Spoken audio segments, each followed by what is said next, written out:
Diane Brady. I am here with Amy Peck, who is the CEO of EndeavorXR, which you are the strategy consultant, basically, to everyone who wants to be an XR, Web3, Metaverse. What are the mistakes we're making as we're tripping into this brave new world? Well, I think part of it is conflating, everything related to this immersive realm as the metaverse. It just has this one label, in the same way that crypto is conflated with blockchain. And I think there's a lot of confusion about what it is and what we should be doing. So unpack it for us then. How should we be talking about it? Well, first of all, it's not going anywhere. The metaverse isn't going anywhere. It's not a place or a thing. I think of it as a journey that we're all building together. Right. That it is this brave new realm. And, looking at NFTs and crypto and Web3, it's like, just slow down, relax, build a strategy. Think about what are the products and services of the future, some of the issues that we need to solve as humans, and then work backwards from there. So to some extent, I'm not going to say the dumb money rushes in, but it's always a good place to start with the dumb money. So what do you see happening that you think is perhaps premature on the investment front? Well, I think that largely in fully virtual environments, and I love Roblox. I think it's great. I think it's great for kids, but the demographic is 9 to 13. Right. Maybe on its best day it stretches to 16. So is that really the market that a lot of companies that are steaming in are addressing? I do like that, Barbados said we're going to, put our immigration, everything in the metaverse and just allow people to come and talk to us, find out about Barbados. I think that's interesting. I don't know how valuable it is for them, but I like the companies are trailblazing. But again, how are you adding value? And that's the question. What has shifted? So a lot of the euphoria that we see was based on zero interest rates, good times, the world is at peace. The world has changed. Is that shifting the questions that get asked and the way people are looking at this space? Well, I think it's actually one of the positive elements of the digital landscape that it actually allows for collaboration, it allows for simulation, and we've all had to change very quickly, and so maybe there's this moment in time where we're not so fearful of change. Change is upon us whether we like it or not, and technology is going to be a big driver of that. And so rather than being on our heels and being reactive, we have an opportunity, I think, to be proactive and actually build a version of the world that we would like to see. Yeah. So you think it's really not, it's been uninterrupted for you in terms of companies coming to you and saying, help us get into this space. What are the pain points that people come to you with? Is it simply the, virgin terrain, pioneer space, where do I go? Or do you feel like it's shifting a bit? I think it's just not drawing a line from where they are today and why they want to be in the metaverse. That is the question. Why do you want to be there? If it's just to build a digital twin of your physical Fifth Avenue store, is that really going to add value? So we advise companies to start with a physical space if they have it, whether it be a factory or whether you're a brand and you have a physical store, and start understanding how consumers want to interact in this digital landscape, because consumers don't really care about VR yet. Well, it's interesting because VR is one of those areas where we talked about for many years, and it always felt like, the adoption rates were less than we thought they would be 8 years ago. Is that the same trajectory we see here, or do you think it's going to play out very differently?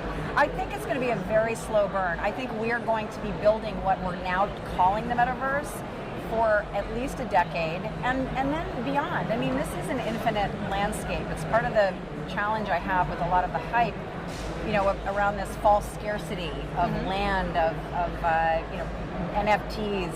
Who gets to be next to Snoop Dogg? Exactly.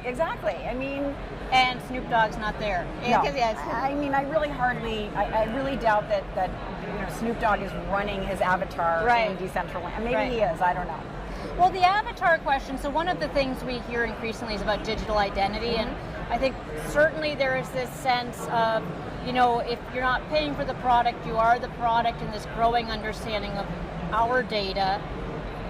Does the Web3 Metaverse, is that shifting the conversation? Because there is this sense of consumers coming in much more informed about the value that they're bringing to this ecosystem. How are you thinking about that, and what advice are you giving? This is something I actually care a lot about, and I think it's really important for consumers not to become digital lab rats, because now we're adding biometric data into the mix, right? We can eye tracking. So around identity and around avatars, we have the opportunity to build self-sovereign identity, meaning that we can manage our data.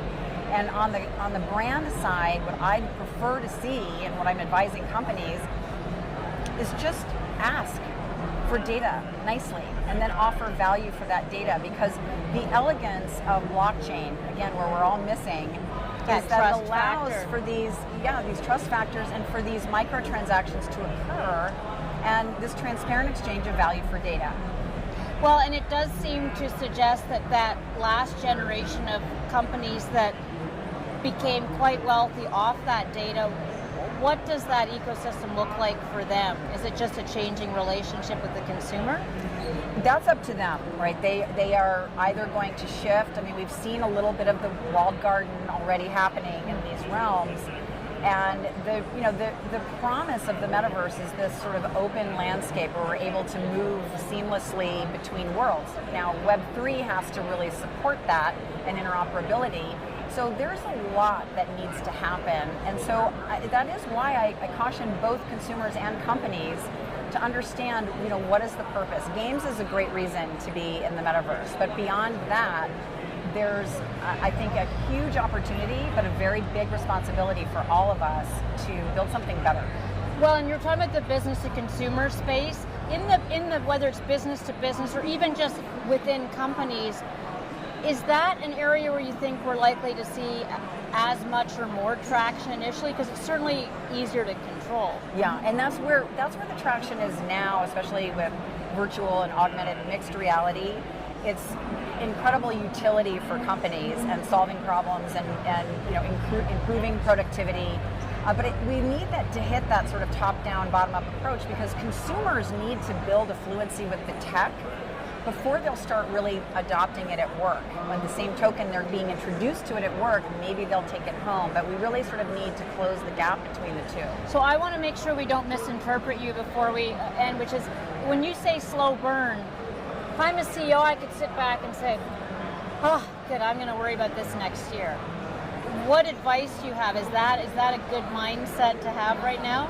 I think the best mindset to have is a futuristic approach, and really projecting your innovation teams, your R&D teams, and your cross-functional teams into a future that is, really represents what we want as humans. And it sounds very lofty, but in actual fact, it's incredibly important for us to be thoughtful about this technology. There are some dangers to just letting it run free and letting everybody else deal with it.